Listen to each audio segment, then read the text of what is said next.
So ఈరోజు చాలామంది B Pharm, M Pharm, Pharm D, biotechnology, microbiology, even MBBS, BDS and MDS చదివిన graduates అందరూ, undergraduates కావచ్చు, పోస్ట్ గ్రాడ్యుయేట్ కావచ్చు, many of the people are in dilemma. ఏ డొమైన్ని చూస్ చేసుకోవాలి, ఏ డిపార్ట్మెంట్ని ప్రిపేర్ అవ్వాలి, ఏ కంపెనీకి నేను అప్లై చేయగలగాలి. So most of the people are doing a mistake like choosing a domain. అక్కడ మిస్టేక్ చేస్తున్నారు.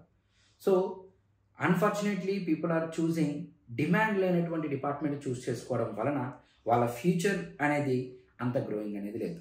During my tenure of experience of Clinaxy and my past corporate experience I was identified that మనం choose చేసుకునే department అనేది ఫ్యూచర్లో బాగుండగలిగితే, maybe ఈరోజు మనకు తక్కువ salary వచ్చినప్పుడు ఫ్యూచర్లో మనకు ఉన్నటువంటి ఎక్స్పీరియన్స్తో ఎక్కువ సాలరీ రావడానికి అవకాశాలు ఎక్కువ.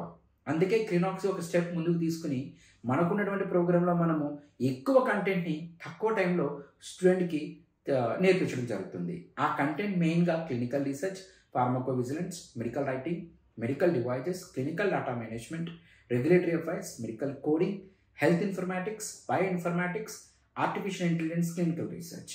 సో ఈ ప్రోగ్రామ్ స్టూడెంట్స్ తీసుకోవడం ద్వారా వాళ్ళకి మెయిన్గా ఎక్కడ జాబ్ల అవకాశాలు ఉన్నాయి, ఏ డిపార్ట్మెంట్లో వెళ్తే వాళ్ళకి ఒక 15 to 20 years కెరీర్ అనేది డోకా లేకుండా ఉంటుంది. స్టార్టింగ్ శాలరీ మేబీ ఒక 25,000 రావచ్చు, but at the end okay the gross salary if you become a manager or assistant manager or the director of the company, salaries అనేవి ఒక హై రేంజ్లో ఉండడానికి అవకాశాలు ఎక్కువ. సో ఈరోజు మన క్లినాక్సీ నుంచి మనం ఇచ్చే మాడ్యూల్స్ కోచింగ్లో 6 డిపార్ట్మెంట్లు ఒకే ట్రైనింగ్లో నేర్పిస్తున్నాము.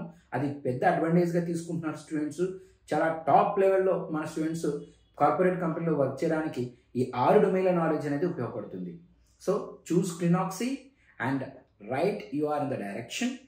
Please take care about your professional career. Thank you so much.